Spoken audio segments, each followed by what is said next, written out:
Good evening, everyone. I am Brooke Clement. I'm the director here at the Gerald R. Ford Presidential Library and Museum, which is part of the, yes. We're part of the National Archives and Records Administration, and I'm so pleased that you've joined us this evening. As always, I want to express my appreciation to our partners, the Gerald R. Ford Presidential Foundation, and its staff for their continued support of the library and museum. Before we start, I am going to ask that you check that your cell phones are either turned off or are on silent. And then I'm going to briefly highlight some upcoming events here at the museum. Tomorrow night, Associate Professor of History and Law at Stanford University, Jonathan Gnapp, will be here to walk us through the original debates over constitutional interpretation.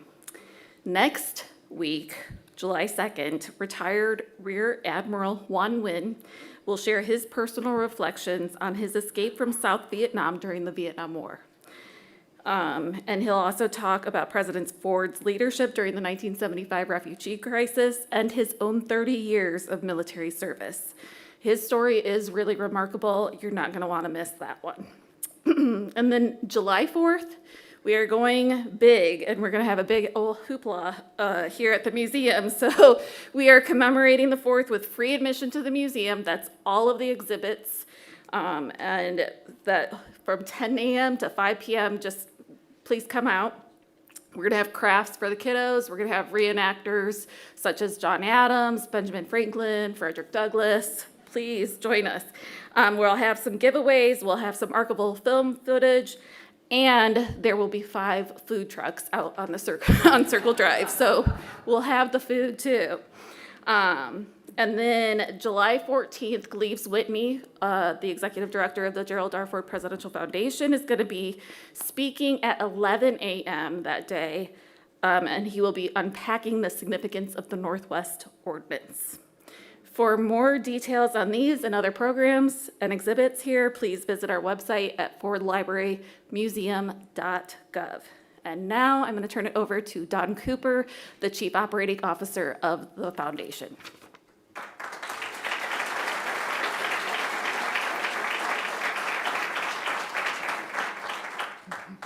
Hi, good evening, and thank you all for being here tonight. And a special thank you to the members of the Ford family. So Bob and Karen, Greg and Carla, thank you very much for being here and supporting the great work of the museum and the foundation and carrying the legacy.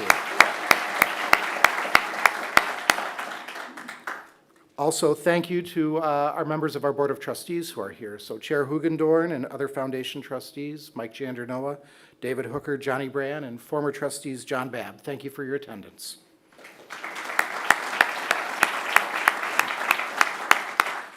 And another trustee, Doug DeVos, will be serving as the moderator for our upcoming conversation. And of course, to all of our friends of Ford whose support helps make an event like this possible. So thank you very much for your commitment here. And it's my privilege to welcome Vice President Mike Pence to the Gerald R. Ford Presidential Museum. In 2017, Mr. Pence became our 48th Vice President of the United States. Prior to his election as Vice President, he had extensive experience in public office, including service in Congress and service as Governor of Indiana. As Vice President and President of the Senate, Pence had many occasions to cast a tie-breaking vote, one of which is very special to those of us in Grand Rapids, is he cast the tie-breaking vote for the nomination of Betsy DeVos to Secretary of Education. Since leaving office,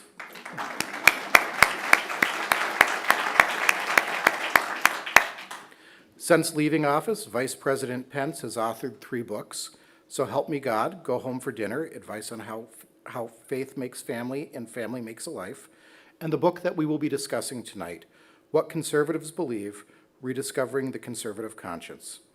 Vice President Pence will give some opening remarks and then be joined by Doug DeVos for a conversation on his new book. Ladies and gentlemen, please help me welcome Vice President Pence.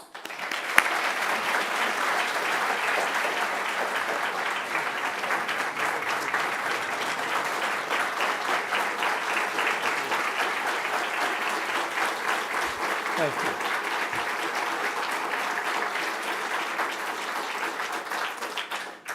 Thank you, Don Cooper. Thank you for your great hospitality here and your work at the Gerald R. Ford Presidential Museum and Foundation. It is a great honor for me to be here with you all, and I appreciate you coming out. I didn't just come to town to help rebuild the rapids, but I heard about it. And I have to tell you that you all are so blessed to be here in Grand Rapids. What a breathtaking day and a breathtaking city. I also want to thank Brooke Clement, the director of the Gerald R. Ford Presidential Museum, and tonight's moderator, who I hope goes easy on me, but a man that I deeply admire. He is co-chairman of Amway, but a man of faith and principle and integrity whose reputation goes far beyond the streets of Grand Rapids and cities of Michigan. And Doug DeVos, thank you so much for being here tonight. I'm really honored that you took time. Well, I'm going to share just a few minutes. I appreciate you all coming out to hear about this new book I've written entitled What Conservatives Believe. But standing here at the Gerald R. Ford Museum is deeply humbling to me, because our 38th president has been someone who's inspired me all of my life. I came across a great Gerald Ford quote that I could have included in the book, and maybe I'll put it in the digital edition.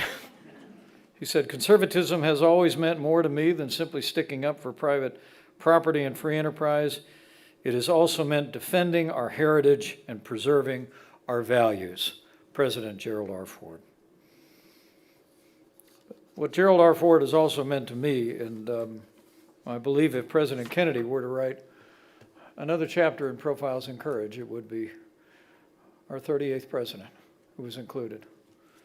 When I think of the long sweep of American history, there are a short list of names of people who put our nation's interests and needs above their immediate political interests. And I think that history is now well established, as I was talking to members of the Ford family earlier, that President Gerald R. Ford did what was right for America at a time to heal.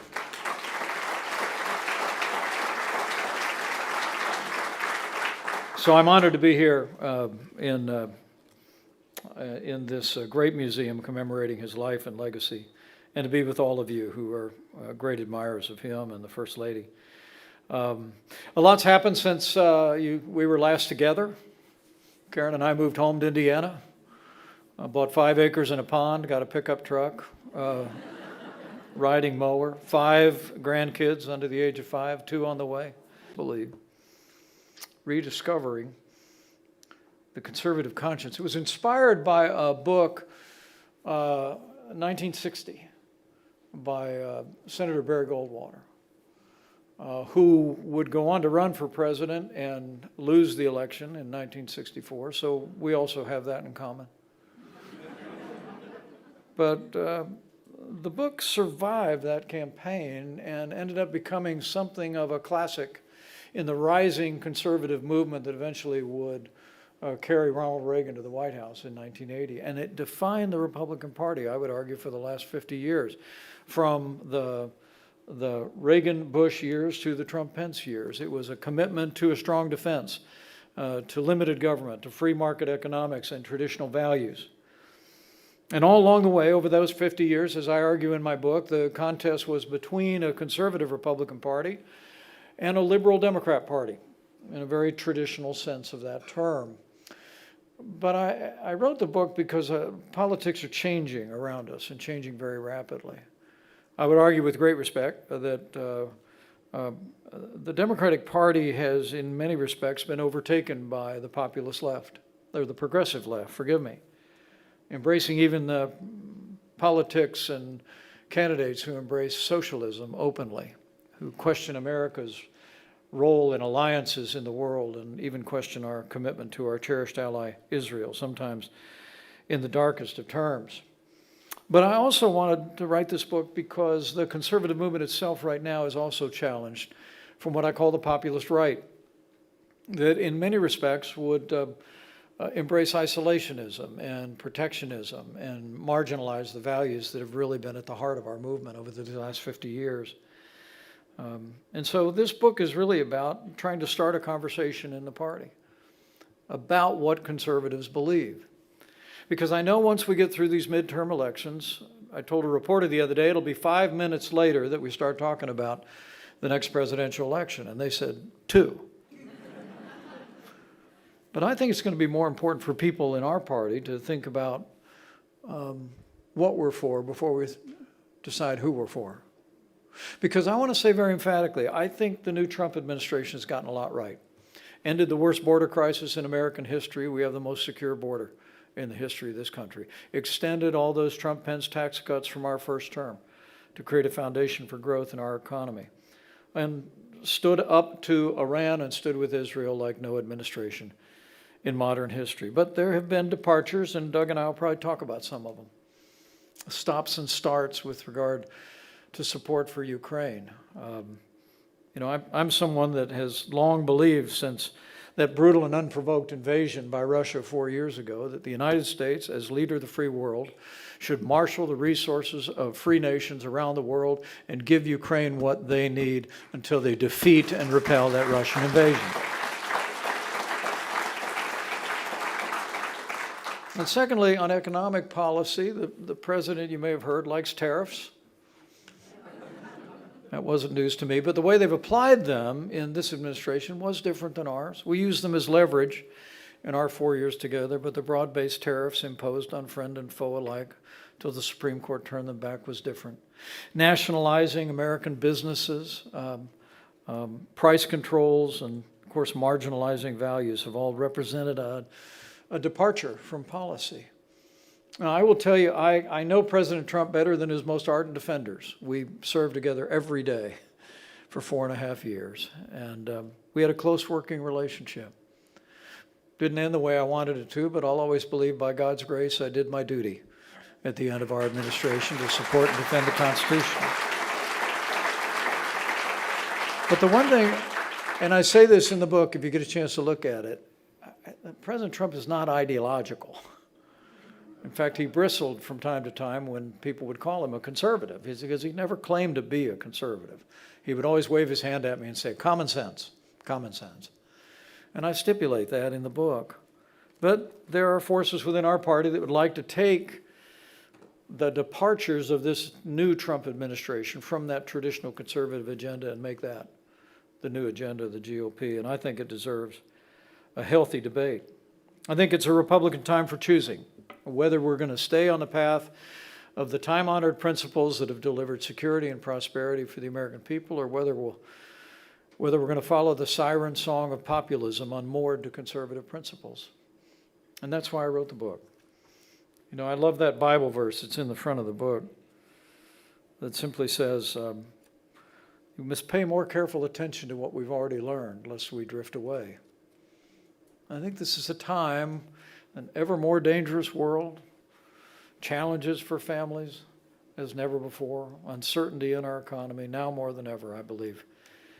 I believe the timeless principles upon which this nation was founded and has prospered and persevered are more important than ever. And that's why I wrote What Conservatives Believe. And I look forward to sharing it with you. Thank you all for being here. God bless you.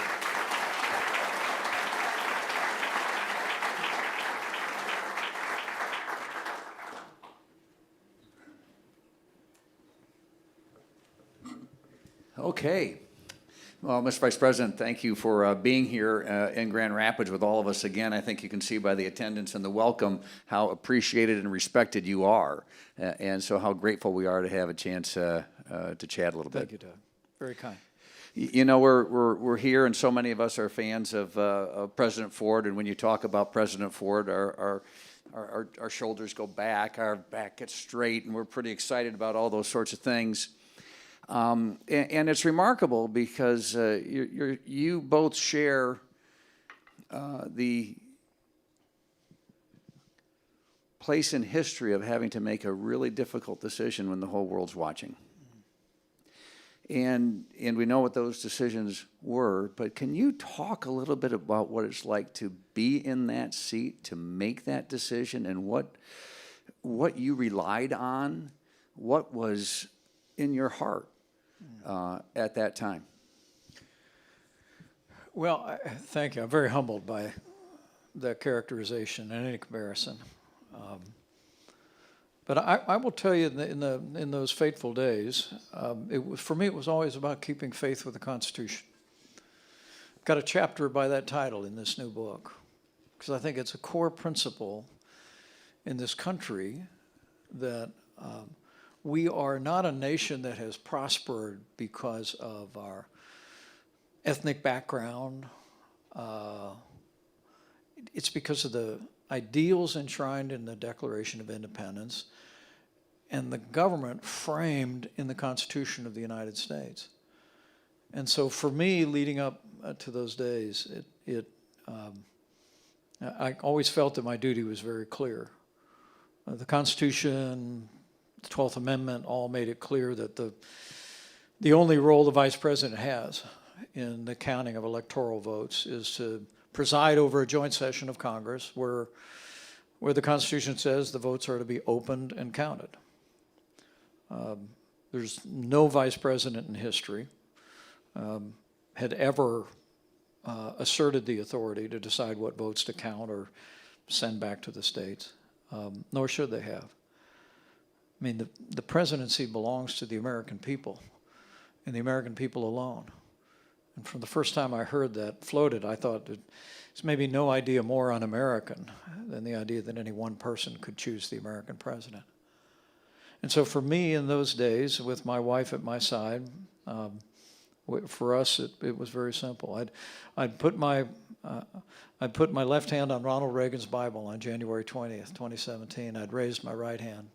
I'd taken an oath to support and defend the Constitution of the United States. But it ended with a prayer.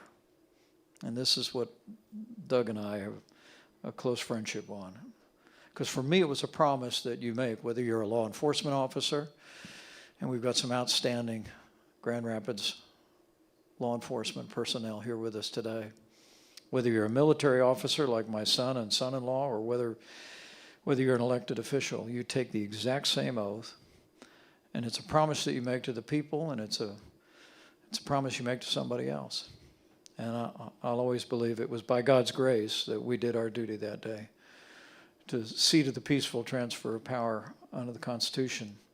But I'm always very quick to say, and I think this is also in the spirit of President You in that same respect, and you both made decisions that had tremendous personal sacrifice associated. But you made the decision on what was your duty and what was right in the eyes of the people in this country, and for that we will forever be grateful. Thank you. Thank you. Very kind. Very kind. It's not easy being in those seats, and let me go a little bit on this theme of character, of integrity, and how you see that being played out in our political discourse today. You know, how do you see that as you talk about the beliefs that you have and why you wrote the book and how important it is? Can you expand a little bit on the role you see in expressing values, but also the role you see in having a civil discussion and discourse along the way? Yeah, I always have said to people through the years, I'm a conservative, but I'm not in a bad mood about it, right? And I mean, I served with Bernie Sanders. He was in the House of Representatives when I was. I always told people he was the friendliest socialist I ever met. And candidly, in my years in Congress and also as a governor, and then I hope as vice president, people never begrudged me holding my conservative values. And I tried not to begrudge people having their own views. I mean, at the end of the day, that's what self-government is all about. That's what the consent of the governed is all about. But there's no question that in recent decades we've seen a coarsening of the public debate. And so in the midst of the book, you'll see I start out with the conservatives believe that our rights come from God. Conservatives believe in the right to life. And then I talk about economic freedom and a strong national defense and dealing with a colossal national debt. But I do end the book by an assertion that I think I think conservatives know that democracy depends on heavy doses of civility. And I think the American people long for us to restore a threshold of civility in public life. And I aspire to help with that. And I really believe it, Doug. I think that, look, the president and I are very different men with different styles. You may have noticed. And sometimes people think that, Donald Trump invented personal attacks in politics. He didn't. I've been around a while, so have you. I mean, he may have perfected it, but he didn't invent it. But I just think, in my experience, and I think this was, if I can say with his family members in the room, to me from afar, this is what President Ford personified, was that firm stand, but an approachability and a civility that recognized that we're all Americans. And I honestly think that that's a principle that it proceeds out of conservative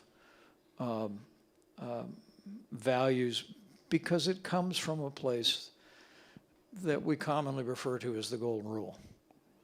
I mean, it's to do unto others as you'd have them do unto you, to love your neighbor as yourself. It doesn't mean you give up your politics, doesn't mean you don't argue about things, but you argue with people the way you would like people to argue with you about your values. And I just have a feeling that we're going to get back to that before you know it. And I think we have to, because I think we've got large challenges. The rise of China, a $40 trillion national debt, the challenges facing young people starting families. I think to solve these challenges, we're going to have to find a way to talk to one another and work with one another. And I think the American people are going to demand it. And I think we'll be back there soon. Amen. That's a nice, hopeful view to have on that, because sometimes you may think we'll never get back there, but to have that sort of perspective, that's what we need. We got to have that. Can I say one other thing about that? Look, absolutely. I tell people, look, I live in Indiana, I mentioned to you. My offices are in Washington, D.C. I got some of my team here. We've got a great foundation, conservative group called Advancing American Freedom, but I live in Indiana. And I tell people, you get 15 miles out of Washington, D.C., the people of this country actually get along pretty well. Especially if you stay off the internet for a day. I mean, in my experience, Doug, I will say to you, and you I don't want to flatter you, but your family has done so much for people in times of need, and the company has.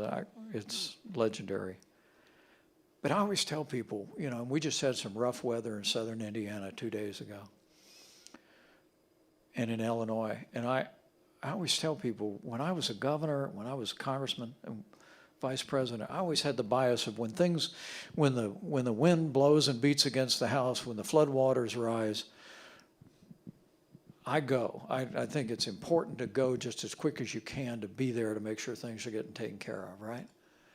And I always tell people, if you go to the site of a hurricane, a wildfire, a tornado, a flood, the day after that natural disaster, if you go to the neighborhoods that were impacted by that, the only thing you can't find is a parking spot, because people come from everywhere. They load up their pickup trucks, they load up their minivans with food and bottles of water, and they throw a toolbox in there, and they go pull in the driveway of somebody they never met before and have never seen again, and help them rebuild their lives. And I mean, that's America. And we just need government as good as our people again. Amen. And I think we'll have it. Here's for that. Here's for that. Thank you. And as vice president, Iran has been at war with the United States and Israel for 47 years.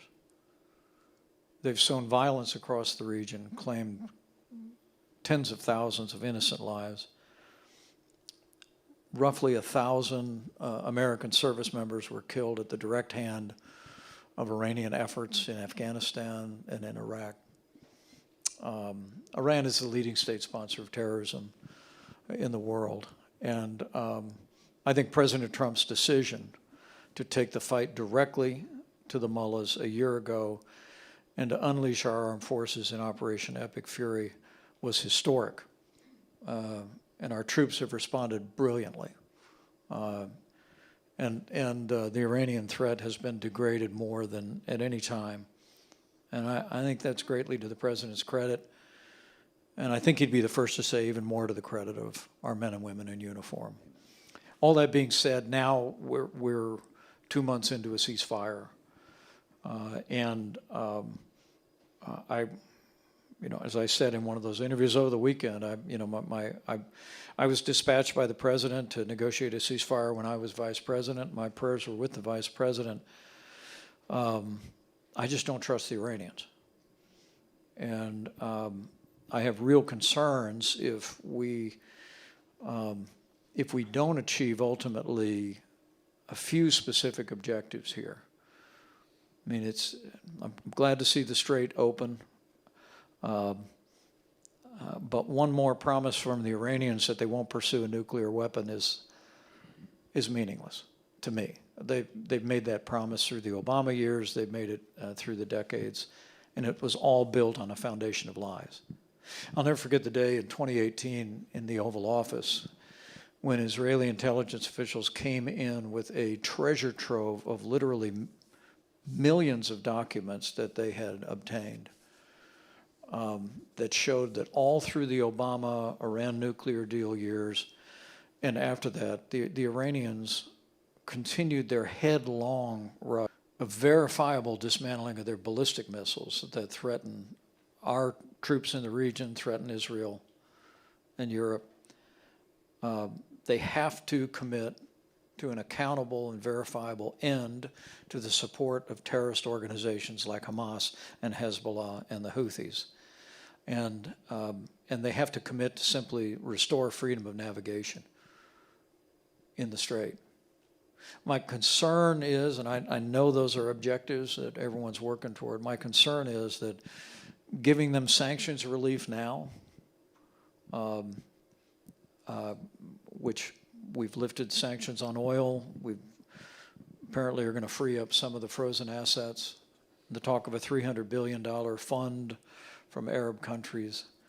There's an old saying that says, trust but verify. I can tell you, with the Iranians, it should be verify, verify, and never trust.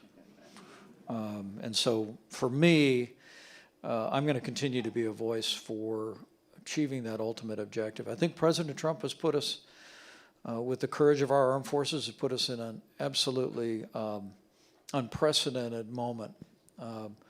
But if the Iranians will not agree to those fundamental, verifiable, achievable goals, then I think we just should allow our armed forces and our allies to go back to work and finish the job on our terms. Yeah. And Ukraine perspectives? Well, I've met Vladimir Putin. And I have no doubt that if Vladimir Putin overruns Ukraine, it's only a matter of time before he crosses the border that our troops are going to have to deal with him. I mean, it was in the Reagan years that they invented something called the Reagan Doctrine, which was, if you're willing to fight our enemies on your soil with your soldiers, we'll give you the means to fight them there so we don't have to fight them. I talk about that in the book. And so some of the voices, both on the left and on the populist right, that have been saying we don't have an interest there, I think they don't understand what the stakes really are.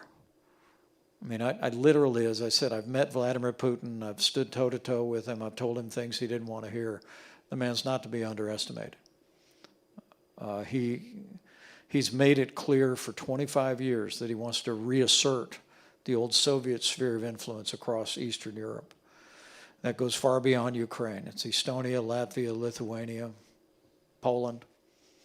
And so I'm strongly of the view that we need to continue as a leader of the free world and the arsenal of democracy to give the Ukrainians what they need with their soldiers to fight and defeat that Russian invasion, for their sake and for the sake of peace and security. Well, those are some tough topics, and so thank you for sharing the insights there from somebody who has the insight and the knowledge of what's really going on, who's met the players and who's done that. It's very grateful. So thank you for sharing that with us. I'm going to try to get back a little bit. We had such a great uplifting thing about civilities, we're going to get together, and then I talked about Iran and Ukraine. So sorry about that. I took us off track a little while. Let's get back to the principles in your book a little bit. What are some of the things? What is maybe the one thing you're most proud of in the Trump-Pence administration, where you felt like this was something we nailed, and here's something that's most important, it's going to stand the test of time. What's one of those things, and how would we want to think about that in what's happening today?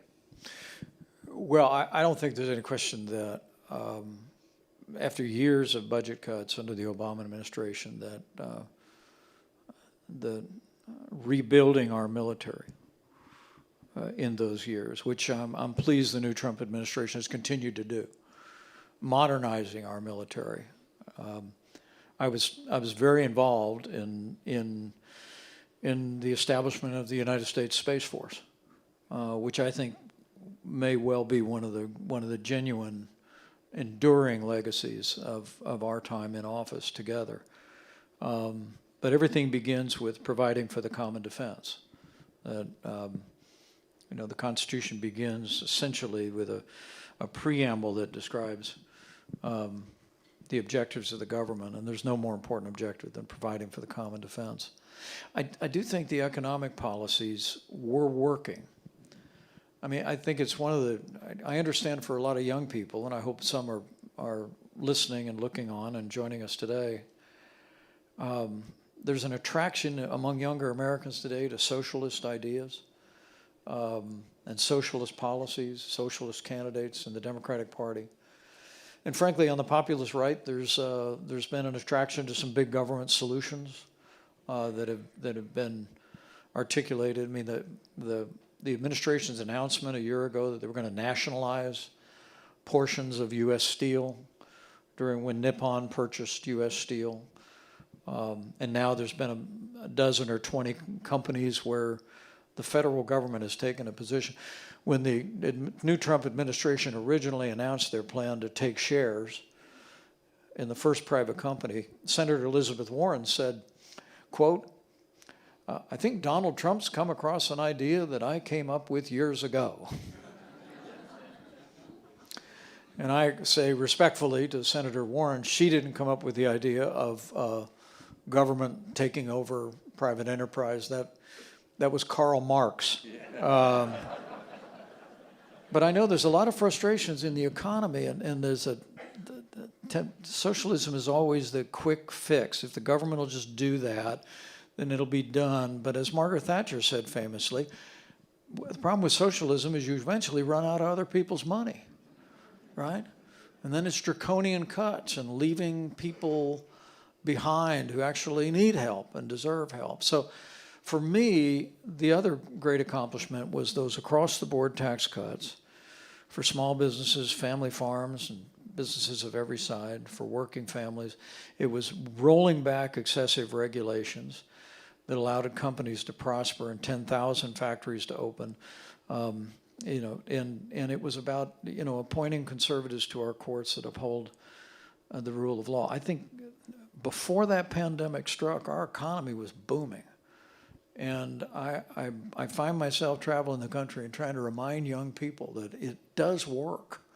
Freedom, free markets, free enterprise has created the most prosperous nation in the history of the world, and freedom and free markets and free enterprise will again. We just have to let it work. Amen. You got it. Thank you. Thank you. You talked and you quoted the Bible verse in the opening of your book, and you're very strong in your faith as you talk about making decisions. You talk about your faith and prayer. Expand on that a little bit. What role do you see? And you've consistently described yourself first as a Christian, and then a conservative, then a Republican. In that order. In that order. Can you talk about that a little bit? Well, I mean, the most important decision I ever made in my life was when I put my faith in Jesus Christ as my personal Savior as a freshman in college.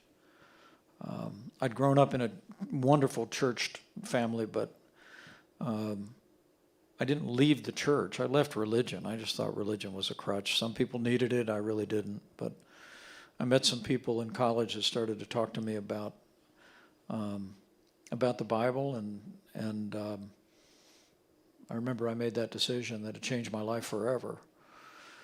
But if you can go to the discount table at Walmart, you can find my first book.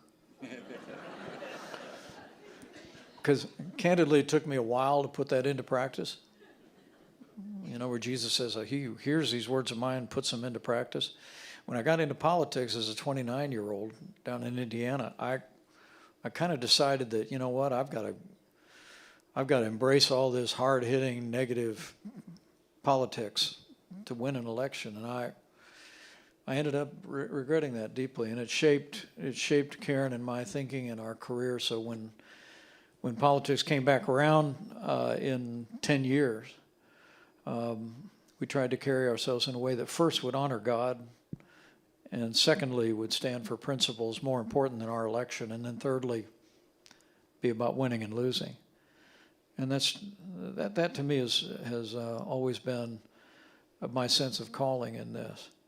But in the book, I appreciate you mentioning it, because the first chapter of the book, as I say, well, actually the second chapter. The first chapter describes kind of the political environment we're in. The second chapter, though, is the first conservatives believe. I say, conservatives believe that our rights come from God. Because we believe, as our founders did, that all men are created equal and are endowed by their Creator with certain inalienable rights of life and liberty and the pursuit of happiness. Now, you don't have to believe in God to be an American. In fact, you precisely don't have to. I refer you to the First Amendment, right? But our founders believed in that earth-splitting principle that their rights did not come from a sovereign king. Their rights did not come from elected officials or legislators. It came from God. And it gave them the courage 250 years ago, in just a few days, to pledge their lives, their fortunes, and their sacred honor. And we are their beneficiaries. And so as a conservative, whose the calling is to conserve and preserve and promote the things that have made our country special and unique and exceptional, I think it all begins there. It begins with that simple notion. My personal faith is, I hope, the most important thing in my life. But the notion that our rights come from God, I think, goes straight to the heart of the American experiment. And I hope, as we celebrate the 250th anniversary here in Michigan, down in Indiana, and all over the country, I hope we begin there and reflect on that and the sacrifices that were made in those days based on that timeless principle. Well, thank you for sharing your personal story, but also how it applies to all of us to make our own personal decisions, and how it connects to our civic life as well, and how you express those things in the life that you lead. It's a challenge for all of us, right? We all go to church and go, I'm glad so-and-so was here to hear that message. They really needed it, you know. Yeah, no, I've never said when that. when I was the one who needed it, yeah. No, goodness. It's usually my wife that says, I'm glad you were here to hear that. So if you talk about the book, and you talked about the reason you wrote it to rediscover, what does it look like to be successful? If this book, so people read it and they take it and they apply, what does success look like? What would you see, and what would we, maybe a challenge for us to start to pursue? To me, the definition of success in this book would be if, in fact, when we turn the page and we start thinking about our next standard bearer, and look, the Republican Party has an incredibly deep bench. You know, I mentioned I ran for president in 2023, not so where you'd notice. But I get asked sometimes if I'm going to be in that field. I have no such aspirations. I love what Luke Combs says in that new song. He says, "I think I rode that rocket about as far as it'll fly." So no announcements on that front? No announcement. Okay, all right. But I want to see us have a fulsome debate from this deep Republican bench that we have about what we believe. Because as a Democratic Party, I said a couple weeks ago, I said, I wrote this book in part because I think Republicans have lost their way. But Democrats have lost their minds. I mean, this crazy gender ideology, the embrace of socialism, worse. But for Republicans, I think the temptation would be, as Democrats slide farther and farther to progressive left, is to maybe borrow from their agenda to broaden our appeal. And that's not how the Republican Party became what it is today, and how it's not how the Republican Party delivered on the prosperity and security of the American people that we've seen in much of the last 50 years. So for me, the definition of success would be if we reach that Republican National Convention in 2028, and I'm sitting either on my couch in Indiana or in the cheap seats somewhere, and I see somebody come to the podium and just express those timeless principles and values that I think were define the Republican Party from the Goldwater years through Gerald Ford's presidency, through Ronald Reagan, and all the way through the Trump-Pence years. And I think the American people will rally to our cause if we hold that banner high. It's one of the reasons why the subtitle of the book is Rediscovering the Conservative Conscience.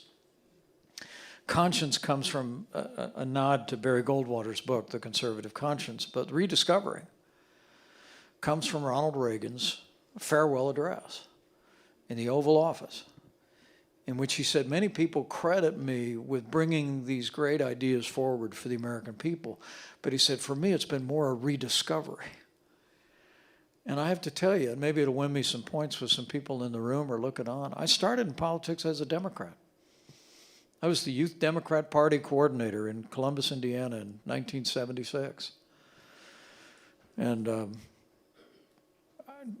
true confessions, I tell people, I actually voted for Jimmy Carter. I told President Carter that when I met him, and he was a little surprised. Some of my conservative friends will say in a forgiving way, everybody voted for Carter, early on. I said, no, I voted for him in 1980.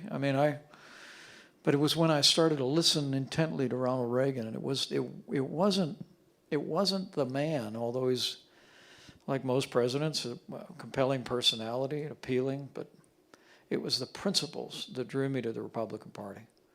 And literally saw, and it happened here in Michigan, it happened in Indiana. I mean, when at the end of the Carter administration, 20% of Americans said they were Republicans. At the end of the Reagan administration, 40% of Americans said they were Republicans. People came to the principles and said, "I'm for that." And so to me, that's what success would look like, is if we rediscover these things as a party and rededicate ourselves to being a choice, not an echo.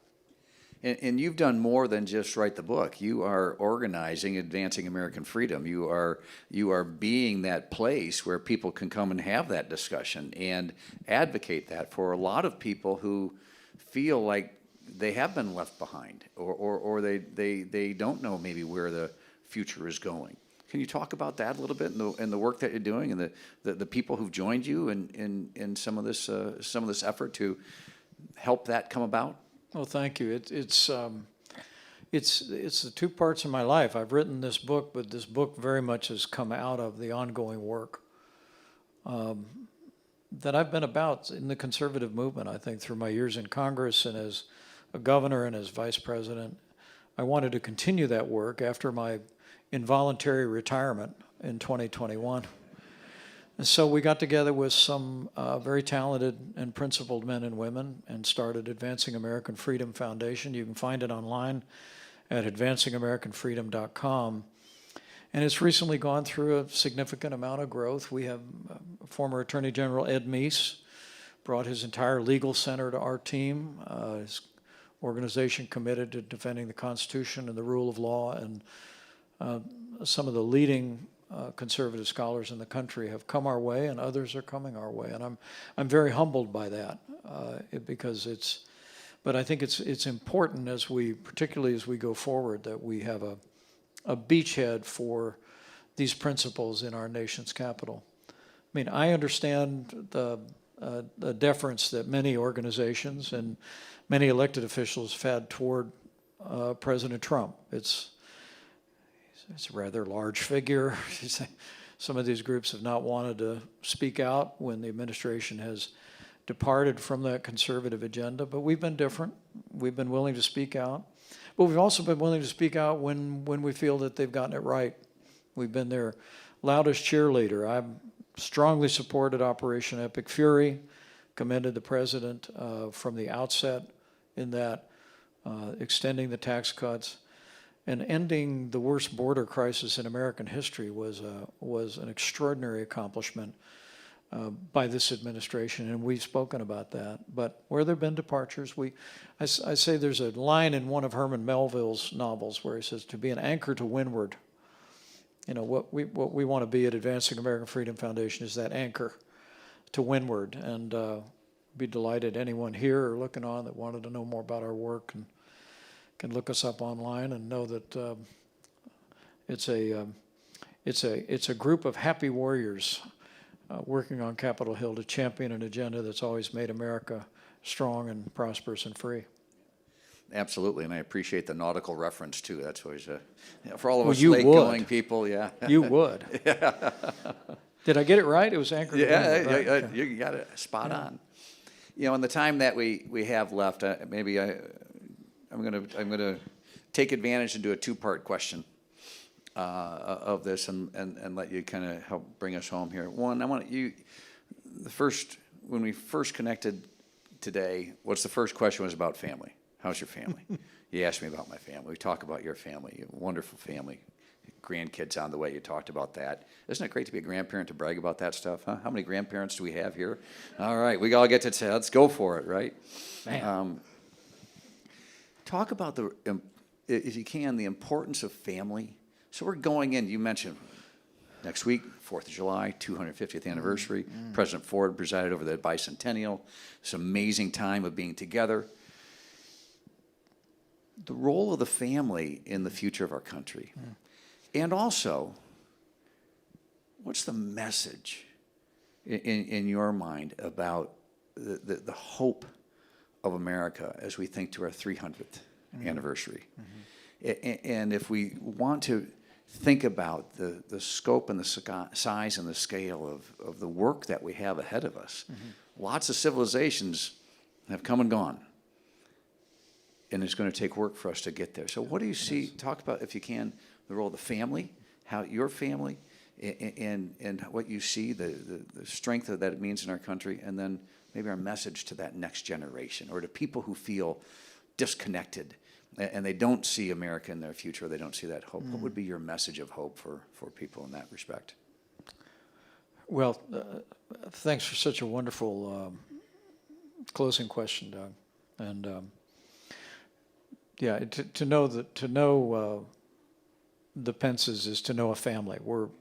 My son's a major in the United States Marine Corps and a fighter pilot. My daughter Charlotte is a best-selling writer in her own right, and one of my unworthy son-in-laws is a lieutenant commander in the United States Navy,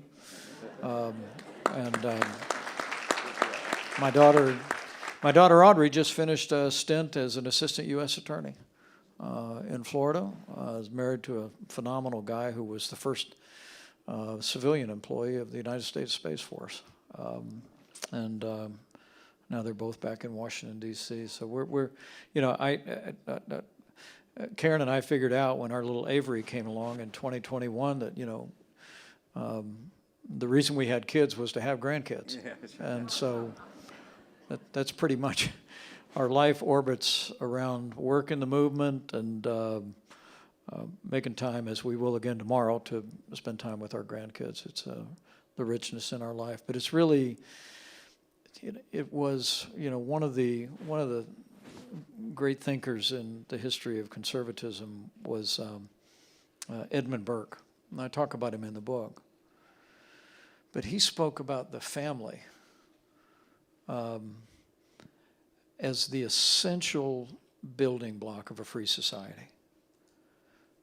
In fact, he talked about in society we have little platoons that we're a part of. But he said the most important little platoon is the family. It's one of the reasons, another book you can find on the discount table at Walmart, I wrote with my daughter, and it's entitled Go Home for Dinner. Because I used to say that to people when I was in Congress. They would go, how do you decide how to come down on a vote? And I'd say, just, vote right and go home for dinner, right? Go sit down with your family. It's at the family dinner table that we work out how we deal with one another when there are differences. I come from a great big Irish Catholic family. We're all very close, and we fight all the time, and we love each other desperately. And but they're looking at ways that we can strengthen the family, not through government intrusion, but how do we create the conditions where more people can marry sooner, have children sooner, and thrive and prosper as families in America? That to me is what these principles will derive. And I have to tell you, I really do believe that strong families make strong communities make a strong nation. And so, as I write in the book, and I'll say, I think that so much of the destiny of our country is tied up in the destiny of the family. But my last thought to you, and to everybody who's kind enough to come out, is I know we're going to get this right. I really do. I mean, traveling around this country in various roles, and notably as vice president, and then since I've left office, I still travel about half the time. I am absolutely convinced that the American people are the most generous, innovative, resilient, patriotic, and faithful people the world has ever known. We just need government as good as our people.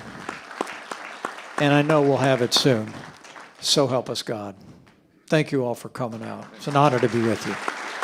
It really is. Thank you. So please, welcome. Thank you, Vice President Pence. Thank you for what you're doing. Thank you for writing what you have written, and thank you for the work that you are doing to advance American freedom and to stand in the crosshairs sometimes of making tough decisions for the right reasons. So again, help me to thank Vice President Pence.